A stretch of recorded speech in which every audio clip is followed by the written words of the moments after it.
సాయంత్రం 6-7 అవుతుంది. 4 స్కూల్ నుంచి రావాల్సిన చిన్నారి ఇంకా ఇంటికి రాలేదు. పేరెంట్స్ లో ఏదో తెలియని భయం. 7 అయింది, ఇంకా చిన్నారి రాకపోవడంతో వెంటనే పేరెంట్స్ అనేది చుట్టుపక్కల ఉన్న ప్రజలకి అయితే తెలియజేశారు. అయితే అందరూ ఎతకగా ఎక్కడా కనిపించలేదు. వెంటనే పోలీసుకి ఫిర్యాదు చేయడం జరిగింది. పోలీసులు వచ్చిన వెంటనే సీసీ కెమెరాలో దర్యాప్తు చేయడం మొదలు పెట్టారు. అయితే సీసీ కెమెరాలో కనపడిన వెలుగేంటో తెలుసా? ఒక ఇంటి పక్కనున్న ఒక వ్యక్తి ఆ చిన్నారిని తీసుకెళ్లడం సీసీ కెమెరాలో క్లియర్ గా రికార్డ్ అయింది.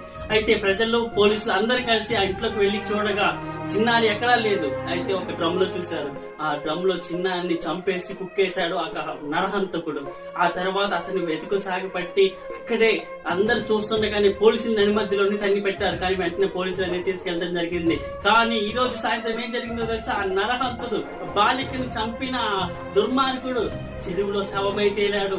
ఇప్పటికైనా గుర్తు పెట్టుకోండి, ఆడపిల్ల మీద ఎవరైనా చెయ్యి వేయాలని చూస్తే కర్మ అనేది ఒకటి ఉంటుంది. ఎవరిని వదలదు. ఉన్నోడైనా లేనోడైనా ప్రతి ఒక్కరికి సమానం చెప్పే వెళ్తుంది.